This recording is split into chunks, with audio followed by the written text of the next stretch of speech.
Assalamualaikum warahmatullahi wabarakatuh to you, Miss Moon. My name is Nadia.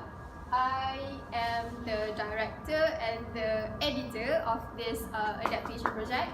So today we're going to present our product of the adaptation project. Next. Okay, a little bit about the film adaptation that we have done. Before that, we entitled this adaptation project as the Karma instead of Tanggang. This is the adaptation from the Malay legend Tanggang, and we changed it into the Karma. Okay, the synopsis about the short film adaptation. It is about a girl who always being rude to her own mother. She didn't appreciate her own mother, and once she becomes success in her life, she abandoned her own mother. She told everyone that she doesn't have any mother, and the curse happened when the mother watched a TV program, and in that TV show, Siti, the girl who is very rude, the rude girl, Siti claimed that her mother is already passed away and she doesn't have any mother, so it hurts the mother very deep, very hard. So the mother cursed her in to be a rock. But we have twisted a bit. Instead of the girl being a rock, we insert the realization of the mother who has an eternal love towards her own daughter, and she took back the curse. So yeah, that's a little bit about the film adaptation. So this is our DVD. The DVD that we have saved all our information and all our data for the adaptation. And we have made 2 teasers which will combine a curse that breaks it all. That breaks it all refers to the bond between daughter and the mother. And then this is our official poster, which is the Karma, never break the bond. Never break the bond refers back to the relationship between daughter and mother. So we have this date here, 14 December 2018, the premieres. So yeah, that's a little bit about this adaptation project. Next. Okay, a little bit more. For the cast list, we have 3 main major character and 2 minor character, which are Nurul Nadhirah as Siti, and then Nazihah as Cik Melah, and Syahmina Nasuha as Cik Beda.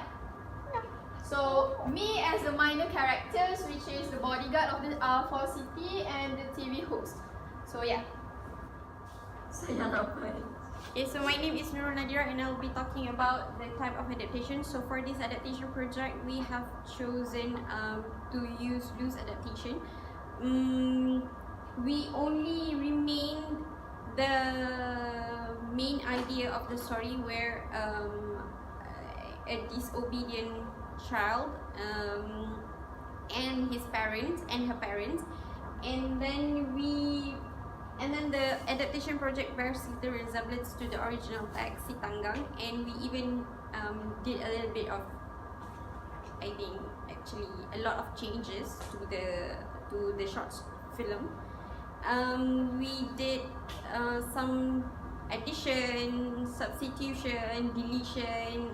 For example, for substitution, we substitute the character of the father from the original text to the character of Cik Beda, and then we also substitute the gender of the antagonist. If in the text the protagonist is Si Tanggang, but then in the short film, we substitute the antagonist and the protagonist, where the disobedient child is the antagonist instead of the protagonist, and instead of a boy, a man, si tanggang, we change it into a woman, Siti. And then we also use transposition where we put a voiceover at the beginning of the short film to foreshadow what will happen, not the ending scene. It's just like what will happen in the future throughout the story. So we use that as well, and we did also use some addition and deletion of some scenes. So yeah, the type of adaptation that we use is loose adaptation. So my name is Nurul and I will present on the Effective Adaptation Project. So we have divided the adaptation processes according to the last lecture that we had in our class on the movie or film adaptation. So firstly, we'll start with catchy first scene. So for our adaptation of Si Tanggang, we actually uses a voiceover at the exposition or at the beginning of the movie or the film, because we want to foreshadow future events. So after you watch the full movie, the full version of the karma, you will realize that the voiceover is not actually foreshadowing the resolution of the story, but instead it only foreshadows what is going to happen in the future towards the end of the story. Now we move on to developing characters. We will focus on the protagonist and also the antagonist of this story. So the protagonist of the karma is Cik Mela, which is Siti's mother. So in terms of the characterization, we could say that Cik Mela is a static character because she remains a loving mother, an understanding mother from the beginning until the end of the story. She wants only the best for her child, Siti. And for the antagonist of this story, it is Siti, and her character is a dynamic character because at the beginning of the story, she is a rebellious child. She doesn't listen to her mother, and it becomes worse as time passes by, as she becomes more successful with her business. But at the end of the story, she reconciles with her mother, Cik Mela, and that's why she's a dynamic character, because she realized her mistakes towards her mother. Next. Okay, now we move on to the setting and context of our film adaptation. The time setting is modern day or present, instead of in the past like the original text is in Tanggang. The next one is location setting. It is set in the urban areas instead of a village, a small village in the original text. And the last one is social environment, which is middle class society. This refers to the to Siti's family. So she's from a middle class society at first. Okay, now let's look at the conflict and tension between that can be found in this movie adaptation. We will be looking at the conflict and tension from the perspective of the protagonist of this story, which is Cik Mela. Okay, so the first thing to look at is the internal conflict. We could say that the first one is Cik Mela versus herself. We could say that this is an internal conflict where towards the end of the story, when she cursed Siti for being an ungrateful daughter, but she cursed her at first, but she realized, or she started to regret her decision, her action just the end, because she said that, but if I cursed her, if she were about to become a rock, I wouldn't be able to see her again in the future. I can't stand that. I can't live without her. So she ended up breaking the curse and reconciles with Siti at the end of the story. Okay. And the next one is external conflict, which is between Cik Mela and Siti. So, as we know, as portrayed in the film adaptation, Siti keeps on rebelling towards her mother because her mother doesn't allow her to do things that she wants. But she didn't realize that Cik Mela, her mother, actually only wants the best to her. That's why she told Siti what she has to do and what she cannot do, because Cik Mela loves her daughter. But Siti didn't get that point. That's why she keeps on rebelling, and that causes external conflict between the two characters. So that's it for conflict and tension. Assalamualaikum, my name is Syahmina Nasuha. So I'll be presenting on the plot of our adaptation project.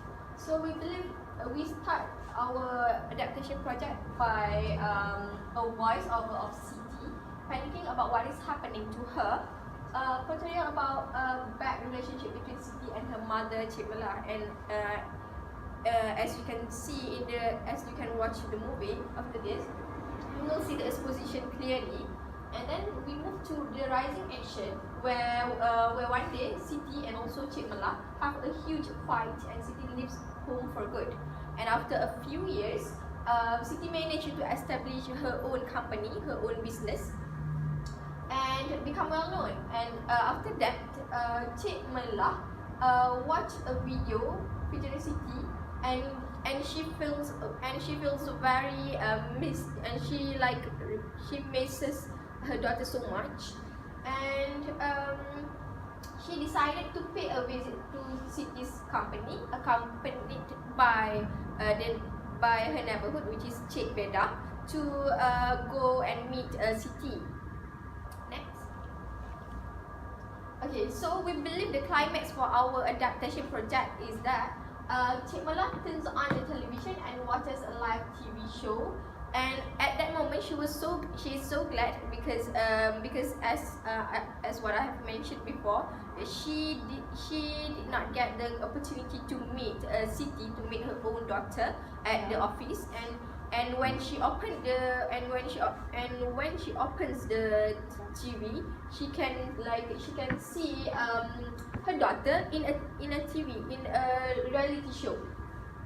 But her joy didn't last long because Siti did mention about her mother in the reality show, but it is not as what Cik Mela expected, because Siti said that her mother is already passed away, and this means that indirectly she did not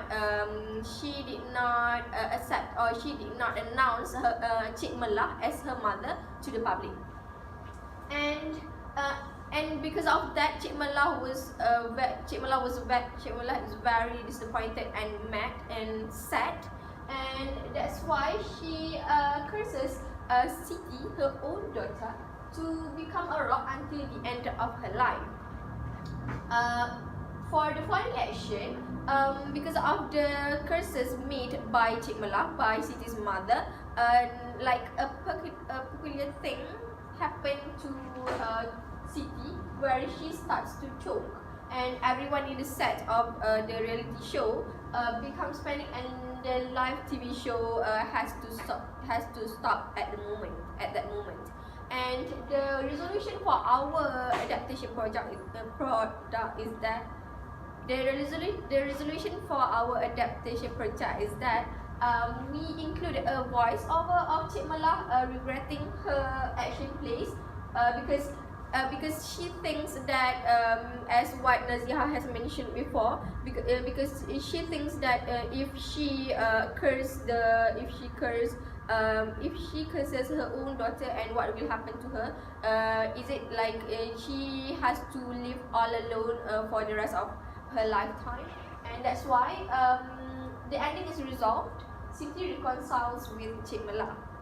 So for the conclusion for our adaptation project is that we hope that our adaptation project has achieved the target that we want, and I believe that all of us have done our best to complete our adaptation project. So I think that's all from us. Thank you. Hi Miss Moon.